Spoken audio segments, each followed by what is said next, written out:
in our office as a sign of our enduring commitment to make this world cleaner and greener. So thank you very much.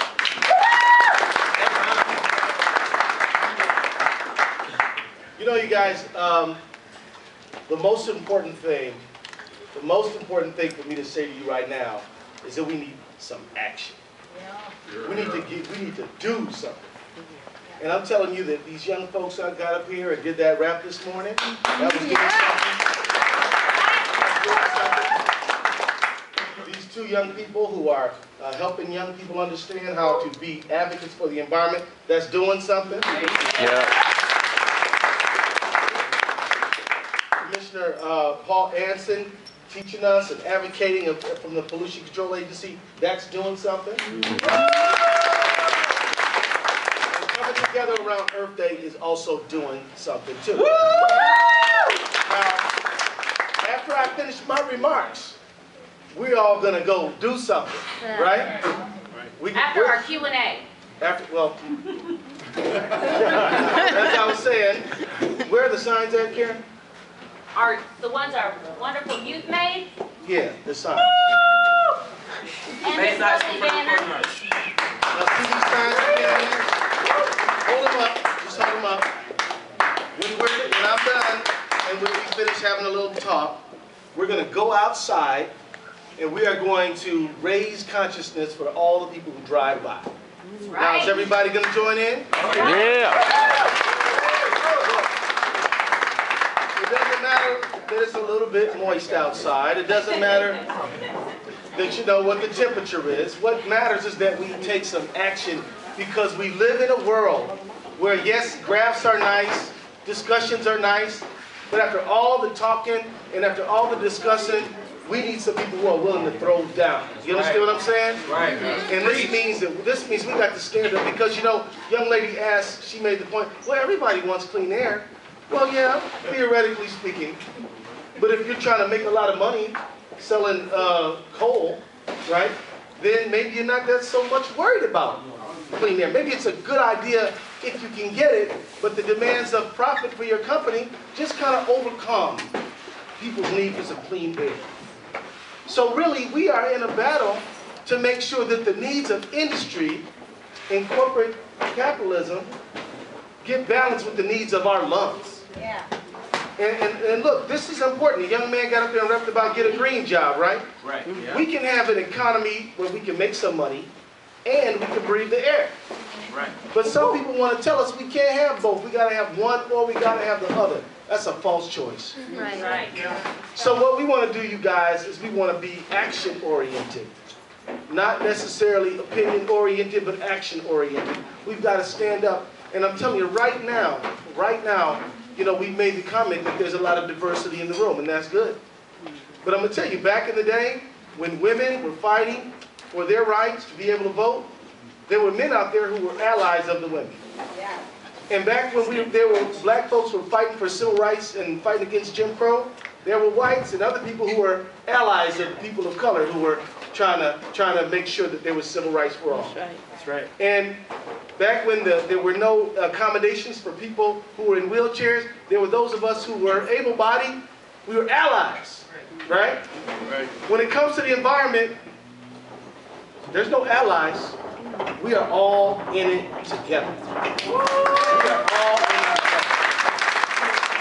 There's no allies. There's nobody to go help. You better figure out how to help yourself. And the way to do that is to band together with other people and to stand up strong. Now, I want you young folks here to know, and I want you folks who have a little bit more life experience, such as myself, to realize that none of us have a piece of cloth big enough to keep ourselves warm and covered. We got to sew, Paul, you and I, us old dudes, we have to sew our piece of cloth with their piece of cloth.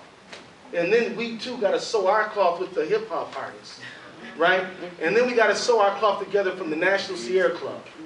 And we've got to be this team so that we can get it all done. Because it won't get done just with pie charts and graphs and a bunch of, you know, a bunch of stuff about SOX and NOx and chemical equations. That stuff is important, but it won't get done that way.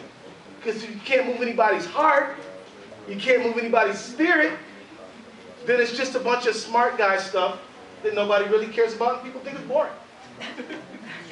But if it's all sensation and no sense, then we're having a good time, but we ain't nothing done. Right? So we've got to marry up this science with the passion. Right? We got to marry the passion with the science, with the action, with the organization. Say organization. Because organization is what's going to win this thing. Because I'm telling you right now, anybody out there who's trying to pollute, trying to dump some junk into the water, right? They're doing it because their company says, look, you know, if we actually got to take all this junk and take care of it and dispose of it in the right way, that's going to cost us money. And we are all about our cheese, so we don't really want to do that. You understand what I'm saying? Yeah. So what we're saying, no, you are going to take care of the cost that you make. You're not going to just make us breathe this stuff or drink this stuff. And you know what? You don't need a PhD to know that. That's right. Right? Right. You don't need a PhD to know that if somebody says you can't eat the fish out of the river, then that really sucks, right?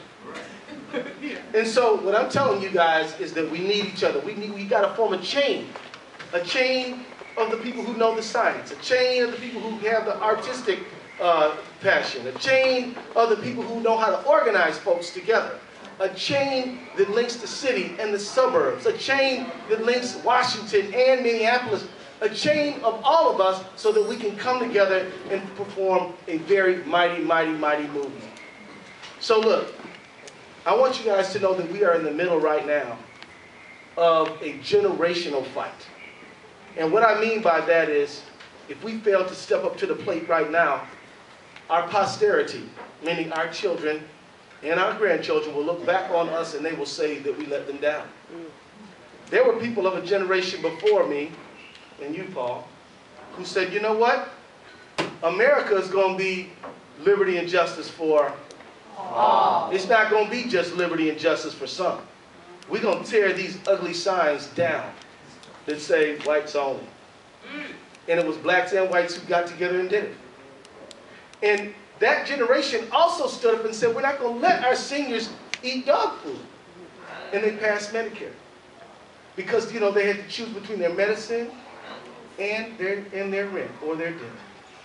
That generation before, your grandparents, brother, they did this. And they stood up and they had civil rights and they had care for the aged. And they also passed the EPA. And they even had a president who really wasn't on their side. But it was people power that came together in 1973, inspired by a great writer named Rachel Carson. Say Rachel Carson. I want you guys to read a book called Silent Spring. Oh my goodness, they know it already. Read it. They know it. Read it, they read it. Yeah. Y'all read that book? Yeah. I'm impressed. But see, she was of a time when she stepped forward and took up the mantle, took up the challenge of her time.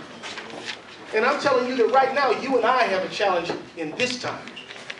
And we've got to preserve and protect those great things, civil rights, environmental protection, that people laid on the ground for us.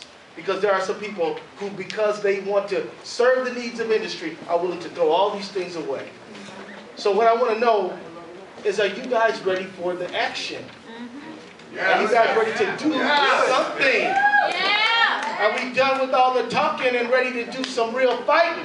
What I'm saying is, this is the time and the time is now. And this battle is being waged in St. Paul and it's being waged in Washington, and we have got to be up to the fight. Now, you know, y'all just real nice gave me this award. Thank you for it.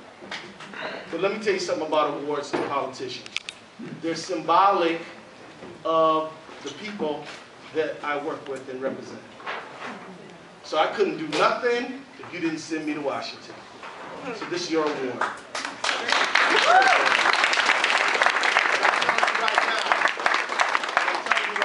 What I need you guys to do is to help stand with me outside so that we can tell the whole world that drives by that we want clean air and we want it now. That we're going to stand with the EPA, we're going to stand with clean water, we're going to stand with the Clean Air Act, and we're not going to let the next generation down. Does that make sense for everybody? Yeah. So I'm so proud of you, so proud of everybody who's doing what they're doing. and let's just get this thing done, because we are in the fight for our lives. Thank you very much. So now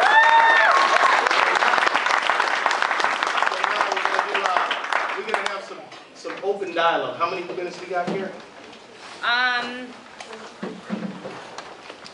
30. We got 30 minutes of discussion. Then we're gonna hit the streets. Right? Right. So, Fred, what do you got?